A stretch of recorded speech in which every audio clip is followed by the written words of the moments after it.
Presiden Joko Widodo mengingatkan masyarakat untuk berhati-hati dalam menentukan calon presiden pemilu 2024 mendatang. Jika rakyat salah memilih, maka bisa saja negara ini tidak bergerak maju seperti yang diharapkan. Presiden pun sempat mengambil contoh negara Amerika Latin yang pada tahun 1950-an sudah masuk ke dalam kategori negara berkembang.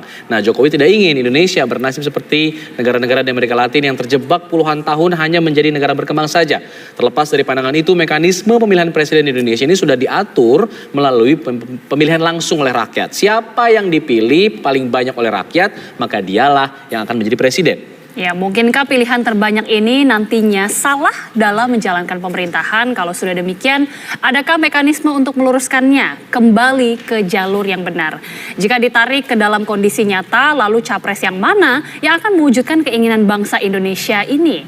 3 orang muncul ke permukaan sebagai capres saat ini adalah Anies Baswedan, Ganjar Pranowo, dan juga Prabowo Subianto. Adapun 3 nama yang diserahkan oleh penanggung jawab Musra ke Jokowi adalah Prabowo Subianto, Ganjar Pranowo, dan juga Airlangga Hartarto. Pemirsa, untuk membahasnya sudah bergabung Ketua Dewan Pengarah Relawan Jokowi Musyawarah Rakyat Andi Gani Nenawea, kemudian ada pakar politik Hanta Yuda dan juga juru bicara Baca Pres Anies Baswedan Henry Satrio. Bapak-bapak, selamat petang. Mas Hanta, ada 3 nama yang kemudian diusulkan yang sepertinya agak berbeda dengan hasil-hasil survei yang ada. 3 besar biasa ada Pak Anies Baswedan, Pak Ganjar, dan juga Pak Prabowo. Tapi kemudian ada nama Airlangga Hartarto. Apa sih kemudian menurut Mas Hanta, apa yang kemudian ingin dicapai oleh Musra dalam pengajuan 3 nama ini? Ya, kalau kita baca Alfat, ini ada 2 ya. Kita bisa melihat 2 perspektif. Memang suara dari Musra ini menyuarakan kira-kira kode politik Pak Jokowi. Kira-kira ini arah preferensi politik Pak Jokowi. Itu satu sisi bisa dilihat dari satu perspektif. Perspektif sebaliknya bisa jadi kawan-kawan di Musra, salah satu simpul relawan Pak Jokowi ini sedang mengirimkan aspirasi kepada Pak Jokowi dari nama-nama yang disebutkan oleh Mas Andi Gani tadi. Itu 2 hal. Tapi lebih kuatnya saya lihat ini pasti gayung bersambut. Tidak mungkin dia tercerai-berai berdiri dengan sendirinya. Karena itu saya membacanya ini mengkonfirmasi sebenarnya bahwa Pak Anies Baswedan bukanlah capres yang menjadi preferensi Pak Jokowi. Yang kerap disebut sebagai antitesa Pak Jokowi berjarak dengan Pak Jokowi. Itu terkonfirmasi salah satunya. Meskipun Mas Andi Gani tentu akan mengatakan ada karena proses dan seterusnya, kita tentu menghormati itu. Yang kedua, ini bisa juga dibaca konfirmasi atau mengkonfirmasi kedua bahwa arah dukungan, saya mengatakan arah dukungan, tendensi arah dukungan Pak Jokowi itu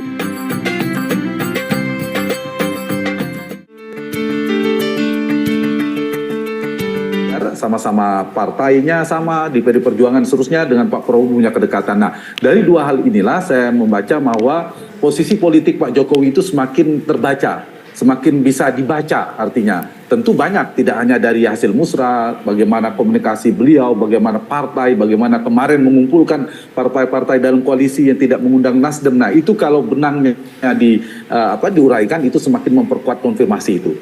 Yang kedua, Alfat, yang bisa dibaca dari yang disampaikan oleh salah satu capres Musra ini yang menarik menurut saya dari political benefitnya ya. Siapa yang paling diuntungkan? Ini menarik, ada 3 saya kira aktor politik. 1 yang paling diuntungkan adalah Pak Jokowi sendiri.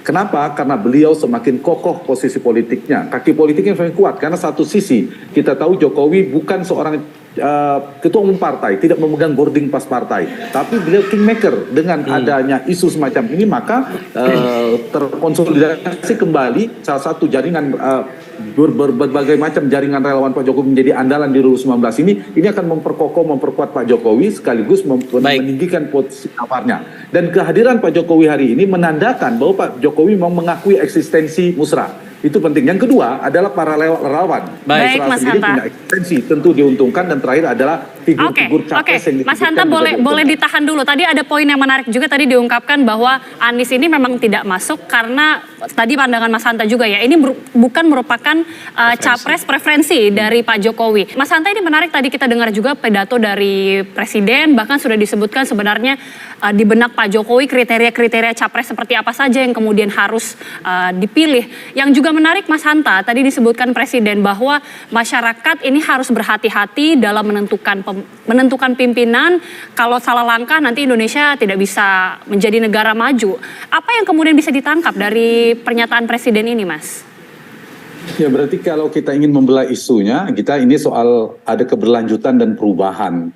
Kalau soal tadi kriteria Pak Jokowi yang paling titik tekannya adalah satu, kerja keras, kedua dekat dengan rakyat. Itu kan personal branding sangat kuat lekat di Pak Jokowi sebenarnya. Kira-kira ya melanjutkannya harus seperti beliau, pesan tersiratnya begitu. Nah, kalau kita membedah dua kemungkinan, tadi Mas Henry juga sempat bilang soal perubahan dan keberlanjutan tadi, ya tentu Pak Jokowi menginginkan calon presiden ke depan adalah ingin keberlanjutan. Dan ini ketika Pak Anies Baswedan, Mas Anies mengusung perubahan, menurut saya tidak dirugikan ketika tidak disebutkan di musrah ini. Bahkan tidak diusung Pak Jokowi pun, tidak di-endorse oleh Pak Jokowi pun sebenarnya tidak secara ini ya, opini publik, itu tidak merugikan Anies Baswedan, justru menguntungkan, justru dia berjarak dengan Pak Jokowi. Karena Mas Anies memang memilih berada di seberangnya, mengusung narasi diksi perubahan. Dan kemarin kita dengar pidato Mas Anies di relawan di Amanat Indonesia itu kan poinnya mengkritisi beberapa kinerja pemerintah dan mengajak isu perubahan. Nah, dengan demikian maka sebenarnya memperkuat posisi politiknya.